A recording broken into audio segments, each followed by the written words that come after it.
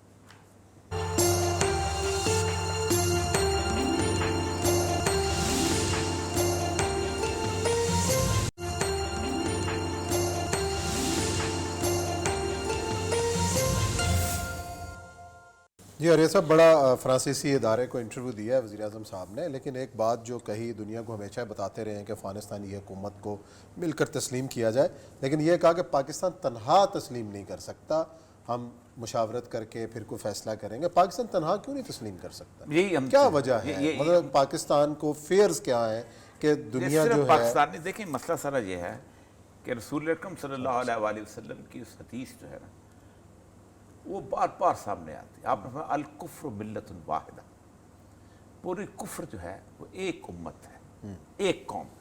اللہ تبارک و تعالیٰ نے بھی انسانوں کو دو دھڑوں میں تقسیم کیا ہے, حزب اللہ, الا ان حزب اللہ, یہ میرے دھڑے کے لوگ, حزب الشیاطین, وہاں اللہ نے اکیلا شیطان نہیں, وہاں جمع کر دی گا, حزب الشیاطین, اللہ اکیلا سے اللہ ہے, شیطان ایک نہیں, شیطان کئی نے. تو بنیادی طور پر حزب الشیاطین دو دھڑے. روس کو کیا تکلیف ہے تسلیم نہ کرے, چین کو کیا مسئلہ ہے تسلیم نہ کرے, ایران کو کیا مسئلہ ہے تسلیم نہ کرے, تاجکستان, ازبکستان, کرغزستان, قزاقستان, ان کو کیا مسئلہ ہے؟ روس ہے. روس تو میں نے پہلے سب سے پہلے نام ہی اس کا لیا, کیا مسئلہ ہے؟ کوئی مسئلہ نہیں ان لوگوں کو. ان کو مسئلہ صرف یہ ہے کہ اگر ہم تسلیم کر لیں تو ہم ایک وے آف گورنمنٹ کو تسلیم کریں گے, اور وے آف گورنمنٹ ہے اسلامی نظام, کہ خلافت یا امارات اسلامی بھی ایک چیز ہوتی ہے بنیادی طور پر. پچھلا جو دور تھا طالبان کا, وہ پاکستان اور سعودی عرب اور دبئی نے امارات میں تسلیم کیا, وہ کیوں کیا؟ لیکن اس کے ساتھ کیا کیا, اس کے ساتھ ہوا یہ کہ ان تینوں کو انہوں نے تسلیم کروایا, اور پھر اس کے بعد شمالی اتحاد کو امریکہ بھی اسلحہ دیتا رہا, بھارت بھی سپورٹ کرتا رہا, اور ایران بھی سپورٹ کرتا رہا. آپ کو اندازہ نہیں کہ اس پورے کے پورے سینیریو کے اندر جو دوستم کی پوری رشین سپورٹ اس کو حاصل تھی, فورسز کو, تاجک فورسز کو اور ازبک فورسز کو. اور وہ جو اس کو دوشنبے میں گھر تھا احمد شاہ مسعود کا, اس میں انڈین ایمبیسڈر روز بیٹھا ہوتا تھا. اور اب تو خیر اس اوپن سیکرٹ کہ جس دن آپ لوگ کہتے ہیں نا کہ طالبان ہمارے ساتھی نے, یہ اوپن سیکرٹ اب ہو چکا ہوا ہے. وہ جو میں نے اس دن پروگرام بھی کیا تھا کہ جس دن طالبان نے کابل فتح کیا ہے, تو احمد شاہ مسعود کا ایک گھر ہے, تو شنبے میں گیا ہوں, وہاں گھر بھی میں نے دیکھا, احمد شاہ مسعود کا بہت بڑا گھر ہے, رود خانہ کا علاقہ اس کا کہتے ہیں, وہاں پر اس کا گھر ہے. تو وہاں اس نے انڈین سفیر کو بلایا, تو اس نے کہا کہ آپ مجھے مدد دیں, تو میں طالبان کے خلاف لڑنا چاہتا ہوں. تو اس نے کہا کہ ہمیں کیا فائدہ ہوگا, آن ریکارڈ اس نے کہا طالبان کی شکست پاکستان کو نقصان ہے اور آپ کو فائدہ ہے. یعنی طالبان کو کیا اس نے کہا تھا, طالبان سے لڑنا بنیادی طور پہ پاکستان سے لڑنا ہے. ایک اس کے بعد انہوں نے باقاعدہ اس کو 4 جہاز دیے تھے, کچھ 6 کے ساتھ ہیلی کاپٹر دیے تھے, $10 ملین کا اسپتال بنا کے دیا تھا جہاں اس کے بندے ایویکویٹ ہوتے تھے, اور وہاں جا کے ایک تو یہ اس وقت چونکہ وہ لڑ رہے تھے تو اس لیے وہ ساری طالبان کے ساتھ وہ بیسیکلی چاہتے تھے اس وقت 1990 5 میں وہ آئے, 4 کے اینڈ سپٹمبر میں انہوں نے ملک فتح کیا. وہ چاہتے تھے کہ طالبان ہمیں راستہ دیں تو ہم اس کے اندر بیسیکلی وہ جو یونیکال کمپنی جو ہے وہ پائپ لائن بچھانا چاہتی تھی. صحیح. اور وہ تاپی گیس فیلڈ جس میں آج بھی جس کے اوپر سب کی نظریں ہیں, اور سینٹرل ایشیا کا سارا مسئلہ تھا.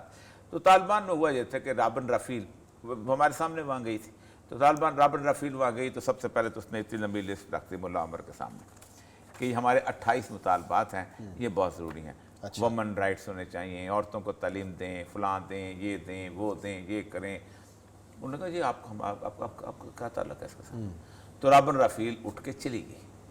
اس کے کوئی 6-7 کے 5 ہفتے کے بعد دوبارہ ہمیں پتہ چلا کہ رابن رافیل کا انتظام کرو, جہاں سے گزرنا ہے وہاں سے گزر کے وہاں سے پہنچتی تھی وہاں. تو رابن رافیل پھر دوبارہ آئی. اس دوران میں انہوں نے کہا کہ ہم تو یونیکال کی بجائے برازیلین کمپنی کے ساتھ ہم تو معاہدہ کر چکے ہوئے, اور واپس چلے گئے. پھر اس کے بعد انہوں نے وہ پریشر اسامہ بن لادن, چونکہ اسامہ بن لادن ایک سمبل تھا, انہوں نے ایشو بنایا ہوا تھا, اس ایشو کے تحت انہوں نے پہلے آپ کو اچھا. اور یہ سب دوسرا تو یہ تو خان صاحب کی بات ہوگی, دوسرا طالبان حکومت نے یہ کہا ہے کہ ہمیں ہمارے $7 ارب واپس کرو ورنہ ہم پالیسی بدل دیں گے. انہوں نے یہی کہا ہے کہ ہمارے ساتھ پھر یہ آپ صحیح طرح انہوں نے کیا کیا ہے, انہوں نے امریکہ نے کہا ہے کہ یہ ہم ڈالر اب دے رہے ہیں, آپ یہاں خرچ کریں. اچھا. آپ کو شاید اندازہ نہ, آج 15 ہیں, انہوں نے جو سارے ڈالر آئے نا سونا کو اس کی نیلامی دی. کیا کریں گے نیلامی میں؟ جا کے لے لیں, پاکستانی بھی جا کے لے سکتے ہیں, سستا مل جائے گا ڈالر, سستا مل جائے گا, وہ اپنے اس کو استعمال کریں گے. آپ اس پر وہ کرنسی تو نہیں لیں گے نا, وہ تو کوئی نہ کوئی چیز, وہ تو افغانستان کی کرنسی سونا لیں گے, چاندی لیں گے. عثمان صاحب, افغانستان کو اس وقت انٹرنیشنل سیزر کا سامنا ہے, یہ دنیا میں کہیں نہیں ہوا. یعنی آپ ان سے نیگوشیٹ, کون سا سیزر ہے؟ مذاکرات اپنی جگہ, ان کو بلا ہر چیز ہے, ہر سب کچھ ہو رہا ہے, نکاح نامہ نہیں ہے, باقی سب کچھ ہو رہا ہے. اچھا, اس انٹرویو میں خان صاحب نے خواتین کے حقوق کے حوالے سے بھی بات کی ہے کہ بھائی, خان صاحب بنیادی طور پہ, لیکن وہ بات اچھی کی ہے انہوں نے کہا کہ جناب آپ جو وہاں پہ سٹینڈرڈ ان کے اوپر کر رہے ہیں مقرر, کو اپنے یہاں بھی دیکھیں چیزوں. دیکھیں, پہلی بات تو یہ ہے کہ طالبان یہ کہتے ہیں کہ ہمیں خواتین کی تعلیم سے کوئی ایسا نہیں, ہم ہر خاتون کو ہر تعلیم دے, اور دے بھی رہے ہیں. میں آج کبھی جا کے دیکھے, پاکستان میں تو الٹی سیدھی خبریں آتی ہیں نا, اس وقت انہوں نے تمام یونیورسٹیاں بحال کی, اس لیے لہٰذا طالبان حکومت کو میڈیا کے محاذ پہ نہیں کام کرنا چاہیے, سوشل میڈیا کے محاذ پہ نہیں اپنی توانائی لگے ہوئے کتنا کر سکتے ہیں عثمان صاحب؟ مسئلہ آ جائے, حکومت چلا رہے ہیں, 50,000 طالبان ہیں. یہ پاکستان کی بیوروکریسی نہیں کہ 5-6 لاکھ ریکروٹ, ان کو کہتے ہیں یہ ہے کہ ہمیں جو 4 لاکھ لوگ ملے ہیں, ہم نے اس میں ایک بندے کو بھی نہیں نکالا, اور وہ 4 لاکھ بندے جو تھے وہ $45 ملین روزانہ کے خرچہ آتا تھا تب چلتے تھے, اس کے باوجود بھی وہ خرچہ دے رہے ہیں. ان کسی ایک کو نہیں نکالا, کسی اس کو ٹیچر کو نہیں نکالا, کسی اسپتال کو بند نہیں کیا, وہ تمام کے تمام چلا رہے ہیں, اور وہ پوری کے پورا سسٹم کو بھی انہوں نے آن رکھا ہے. بولا اس وقت میں ایک دفعہ کسی شو میں تھا تو میرے اس میں کمنٹس ہیلمند سے, کندھار سے اور زابل سے آئے کہ 3 گنا قیمتیں کم ہوئی ہیں افغانستان کے اندر. اچھا, لیکن نہیں, میں وہی تو کہتا ہوں کہ 15 اگست سے پہلے 14 اگست تک افغانستان کے خوشحال ملک تھا, پاکستان کا ہر جرنلسٹ سب بولتے تھے. 15 اگست کو طالبان نے سارے کھیتوں کو آگ لگا دی کہ وہاں قید پڑ گیا, سارے کارخانے جلا دیے قید پڑ گیا, سارے باغات اجاڑ دیے قید پڑ گیا. اچانک قید کیسے پڑتا ہوتا ہے؟ مطلب مجھے یہ تک سمجھ نہیں آتی انٹرنیشنل کمیونٹی کی. بنیادی طور پہ طالبان نے کہتے ہیں کہ دیکھیں, انہوں نے پاکستان سے بھی یہی کہا, پاکستان میں ایک یونٹ بنا ہوا ہے جس میں پاکستان امداد جا رہی ہے, اور آج بھی الخدمت فاؤنڈیشن کے جو ٹرک میں کل بیٹھا ہوتا آسم جہاں صاحب سے, ان کے بھی کم از کم 3 کنسائنمنٹ جا چکے ہیں. طالبان یہ کہتے ہیں کہ ہم براہ راست کسی انڈیویجول کو پیسے نہیں دیں گے, خرابی وہیں سے پیدا ہو, حکومت کے ذریعے جا رہی ہے, ہمیں دو, ہم دیں گے. یہ نہیں ہو سکتا کہ پاکستان کی طرح ہر NGO جو ہے بھیک مانگے کھڑی ہے اور پیسے کھا رہی ہے.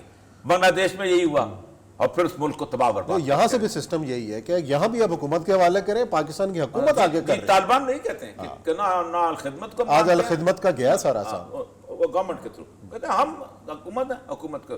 اور سود کا نظام بھی ایسے ختم ہو سکتا ہے. انٹرنیشنل ٹریڈ ریاست کریں, LP یہ نہیں ہو سکتا کہ آپ انٹرسٹ ریٹ جب کریں گے تو آپ کو بیلنس آف پیمنٹ اتنے چاول دو گے تو اتنی کاریں آئیں گی، اتنے گندم دو گے تو اتنا پٹرول آئے گا.